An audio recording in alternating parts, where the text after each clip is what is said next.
around autoimmune disorders. So here we're going to talk a little bit about regulatory T cells, which is what they found keep our immune system from attacking our own bodies, and what it means for the future of treating conditions like type 1 diabetes or MS.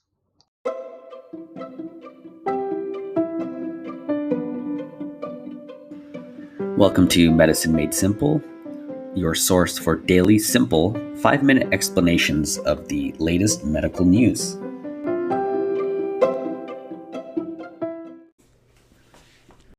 All right, so like I said, we're going to be looking at the 2025 Nobel Prize in Medicine that was given out last week. It was awarded to 3 scientists who discovered some new stuff about the peripheral immune system. So basically, your immune system, I'm just going to make it easy. Its normal job is to defend you by kind of scanning for invaders like bacteria and viruses and then attacking them, right? So you get sick, your immune system realizes that you've gotten sick, and it builds up, fights, and destroys the illness, and after a few days you feel better. So that's the normal thing. But sometimes this recognition system fails and your immune system sees it, your own body, or at least parts of it, and it starts chasing your own tissues, believing that they're intruders and attacking them. So that's really what autoimmune disease is. It's, instead of protecting the body, your immune cells attack different parts of your body. So I think that's a simple premise. So I have a few different conditions that you've definitely heard of, at least some of them. So these are autoimmune conditions based on different organs that your immune system attacks. So if your immune system targets your pancreas, you get type 1 diabetes. Now, type 1 diabetes is the more rare type, and normally you hear about type 2, which is generally due to being overweight and things like that. But type 1 is you need to take insulin supplements because your own body's attacking your pancreas and you're not able to make insulin. Another one, if it attacks your joints, you can get rheumatoid arthritis. So rheumatoid arthritis is an autoimmune arthritis where your joints hurt, not to be confused with osteoarthritis, which is the arthritis you get generally when you're older. It can attack your nerve coverings. So your nerves, of course, your nerves are sending signals all around your body, telling it to move, sensing things and all kinds of stuff. So the sheath, the thing that covers the nerve, you can think of a sword in a sheath, that can get attacked by your own immune system, and that causes something called multiple sclerosis or MS. When it attacks your thyroid, it causes Hashimoto's thyroiditis, which is the most common way to get hypothyroidism. Not that big of a deal. You just take thyroid supplements and you're fine. A couple other ones I've talked about: skin, you can get psoriasis, and if your gut lining is inflamed, you will get an inflammatory bowel disease, which are not fun. But yeah, so the reason why this is such a big deal too is that autoimmune conditions are actually a lot more common than you think. 4% of the global population is affected. So you want to see stuff like this, people doing research on it, and being able to make a difference in the lives of 4% of the population is pretty big if you take it globally, right? So why did they actually win the Nobel Prize? So before we kind of think that the majority of this self-control happens in the thymus, which is a part of the body, again, an organ that is kind of training these cells or eliminating them. So now uh, we've said that there's a second layer of protection that's more of like an ongoing balance. That's like your body is balancing these type of regulatory T cells, they call them reg T, and that they are kind of protecting your body from having autoimmune disease.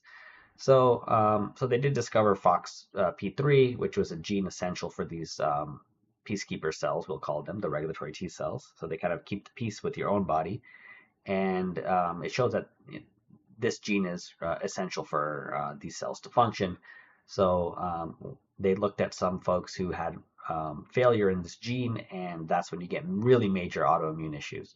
So maybe we could just tie a little bit more of saying that this gene is working with these cells, although it's not necessary to have this issue. So why it's a breakthrough and not a cure? I think the big thing is that there's a lot of people living today with autoimmune conditions. They're not fun because one way to treat autoimmune conditions is to either wipe out or weaken your immune system. which obviously opens you up to infections and things like that. So, it sucks if you kind of clear out your autoimmune disease, but you destroy your immune system and, you catch a cold and you die or something like that. Like that's how serious it can be. So you really need to be careful when you're playing around with the immune system.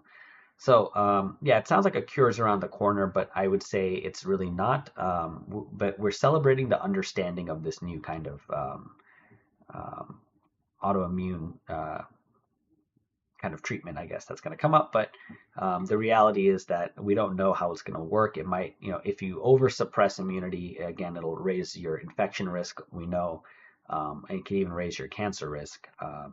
So we also know that, I mentioned FOXP3, but there's multiple things that overlap, right? You might have that problem with that gene, but you could also have some problem with the environment. You get exposed to something, you get an infection that causes your body to react normally and then overreact.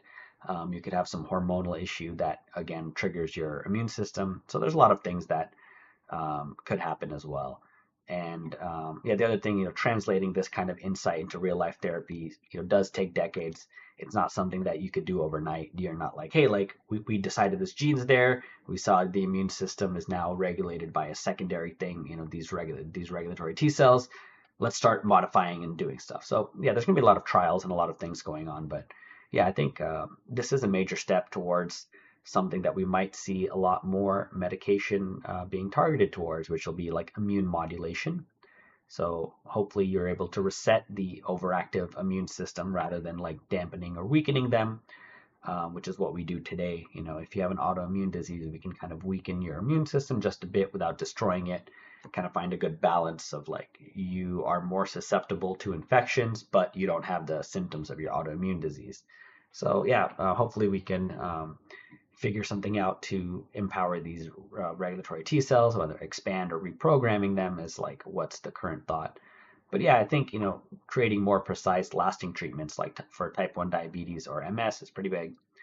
So yeah, I just wanted to share this overall news and kind of hopefully explain why it's a big deal and what it is and what it isn't. So thanks for listening, and yeah, see you next time.